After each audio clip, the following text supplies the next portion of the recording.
নতুন বিশ্ব ব্যবস্থা গড়ে তুলতে যুক্তরাষ্ট্র প্রস্তুত, তবে চাইলে ইউরোপীয় বন্ধুদের সঙ্গে মিলেই পদক্ষেপ নেওয়া হবে, জানালেন মার্কো রুবিও। বাংলাদেশের ত্রয়োদশ সংসদ নির্বাচন আন্তর্জাতিক নজরে, গণতন্ত্রের পরীক্ষা বলছেন গণমাধ্যমগুলো। কিম জং উনের কন্যা এখন আলোচনার কেন্দ্রবিন্দুতে, তার প্রভাব ভবিষ্যতের উত্তর কোরিয়ার নেতৃত্বে বড় ভূমিকা রাখতে পারে।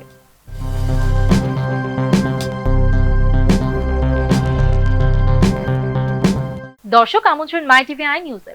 এতক্ষণ দেখছিলেন শিরোনাম, সাথে আছি আমি আমাতুল আজিজ উর্মি। নায়াসিনামাইড ও স্যালিসাইলিক সমৃদ্ধ লিলি ফেস ওয়াশ যা ফেসের ডেড স্কিন সেল দূর করে দেয় দ্বিগুণ ফাস্টার ব্রাইটেনিং। যুক্তরাষ্ট্রের পররাষ্ট্রমন্ত্রী মার্কো রুবিও মিউনিখ নিরাপত্তা সম্মেলনে যুক্তরাষ্ট্রকে ইউরোপের সন্তান হিসেবে বর্ণনা করেছেন। দুই মহাদেশের সম্পর্ক জরুরি হলেও এটি শর্ত সাপেক্ষ হবে। যুক্তরাষ্ট্র নতুন বিশ্ব ব্যবস্থা গড়ে তুলতে চায়, প্রয়োজনে একাই, কিন্তু আশা ইউরোপীয় বন্ধুদের সঙ্গে মিলেই এগোনোর। যুক্তরাষ্ট্রের পররাষ্ট্রমন্ত্রী মার্কো রুবিও মিউনিখ নিরাপত্তা সম্মেলনে যুক্তরাষ্ট্রকে ইউরোপের সন্তান হিসেবে বর্ণনা করেছেন। তিনি বলেছেন, দুই মহাদেশের সম্পর্ক জরুরি, তবে এটি হবে শর্ত সাপেক্ষে। যুক্তরাষ্ট্র নতুন বিশ্ব ব্যবস্থা গড়ে তুলতে চায়, প্রয়োজনে একাই করতে সক্ষম, কিন্তু পছন্দ ও আশা হলো ইউরোপীয় বন্ধুদের সঙ্গে মিলেই এগোনো। রুবিও বলেন, যুক্তরাষ্ট্র কখনো সরাসরি বা তাড়াহুড়ো করে কথা বলে মনে হতে পারে, তবে এটি ইউরোপের ভবিষ্যৎ নিয়ে গভীর উদ্বেগের কারণে। তিনি যুক্তরাষ্ট্র ও ইউরোপের ভাগ্যকে একে অপরের সঙ্গে গাঁথা বলে মনে করেন। তার ভাষণ কূটনীতিকদের মধ্যে স্বস্তি তৈরি করলেও সমতার ভিত্তিতে অংশীদারিত্বের প্রস্তাব নয়, বরং জোটের কাঠামো বেশিরভাগই ট্রাম্পের শর্ত অনুযায়ী। রুবিও স্পষ্ট করেছেন, যুক্তরাষ্ট্র ট্রাম্পের আদর্শ অনুযায়ী এমন ইউরোপ চায় না যা দুর্বল বা অপরাধবোধ ও লজ্জায় বাধা। তিনি বলেন, জাতীয় সীমান্তের উপর নিয়ন্ত্রণ প্রতিষ্ঠা জাতীয় সার্বভৌমত্বের মৌলিক কাজ এবং এটি ব্যর্থ হওয়া সমাজ ও সভ্যতার জন্য হুমকি। যুক্তরাষ্ট্রের প্রচেষ্টা বিশ্ব পুনর্গঠনের দিকে, যেখানে জাতিসংঘের মতো প্রতিষ্ঠানকে ভেঙে ফেলা নয়, বরং সংস্কার ও পুনর্গঠন করতে হবে। রুবিও ইউরোপকে আহ্বান জানিয়েছেন, ট্রাম্প ও যুক্তরাষ্ট্রের পথে যোগ দিতে তিনি সতর্ক করেছেন। পশ্চিমা অর্থনীতির স্বেচ্ছাচারী রূপান্তর এবং ব্যাপক অভিবাসন সমাজকে দুর্বল ও অস্থিতিশীল করছে।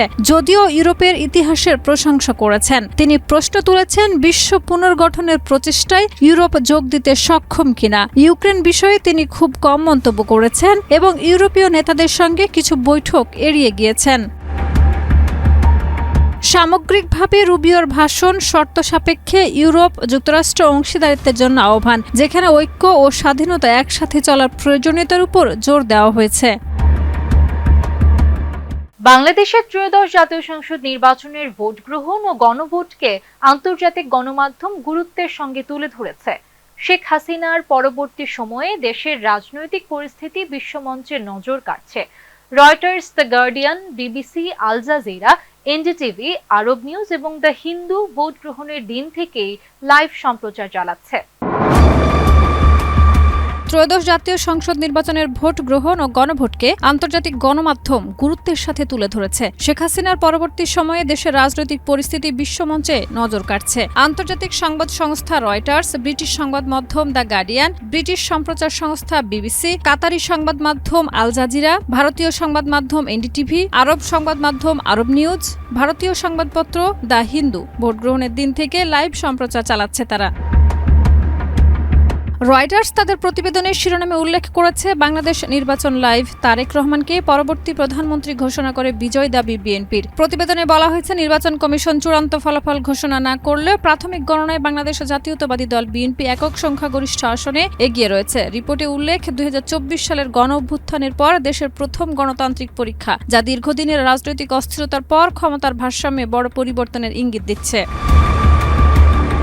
বিবিসি ভোটের ফলকে তারেক রহমানের প্রত্যাবর্তন হিসেবে দেখেছে। লাইভে তারা বাংলাদেশের নির্বাচনের প্রক্রিয়া, জননিরাপত্তা ও অর্থনীতির প্রভাব বিশ্লেষণ করেছে। আল জাজিরা শিরোনামে দিয়েছে, নির্বাচনের সংখ্যাগরিষ্ঠতার দাবি বিএনপির, সরকার গঠনের প্রস্তুতি, যেখানে প্রাথমিক ফলাফলের ভিত্তিতে বাংলাদেশের রাজনীতিতে ক্ষমতার ভারসাম্যের পরিবর্তনের ইঙ্গিত দেখানো হয়েছে।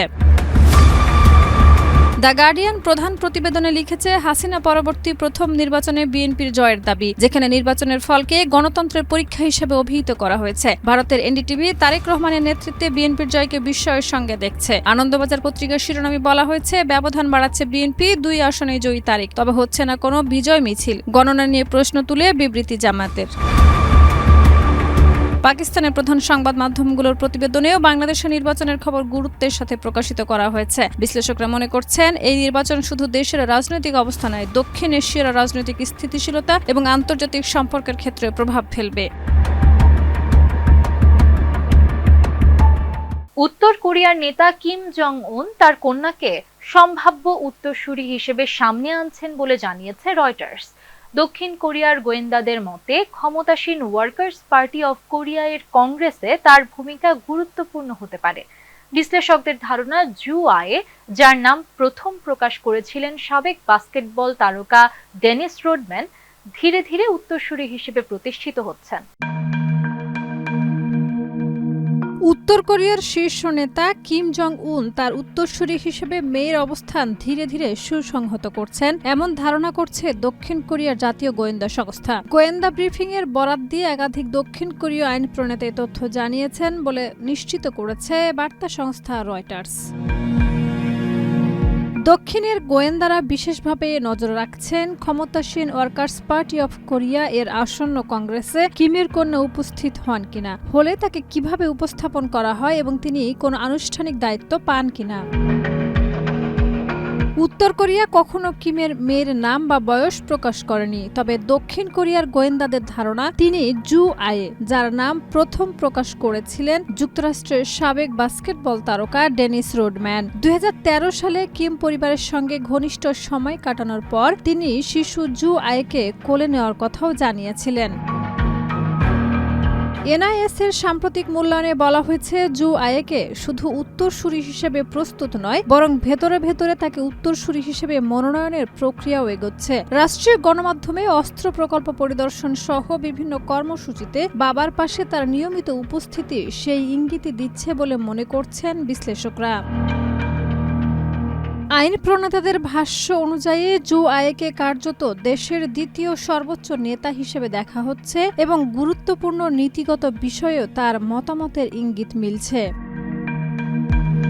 এদিকে কিম জং উন পারমাণবিক শক্তি চালিত প্রায় ৮৭০০ টন ওজনের একটি বড় সাবমেরিন নির্মাণে কাজ করছেন বলে ধারণা দক্ষিণ কোরিয়ার গোয়েন্দাদের। তাদের আশঙ্কা, সাবমেরিনটি 10টি পর্যন্ত ব্যালিস্টিক ক্ষেপণাস্ত্র বহনে সক্ষম হতে পারে।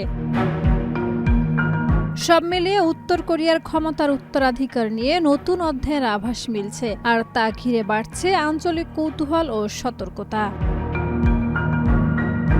দর্শক, এই ছিল আজকের মাই টিভি আই নিউজ। ধন্যবাদ এতক্ষণ সাথে থাকার জন্য।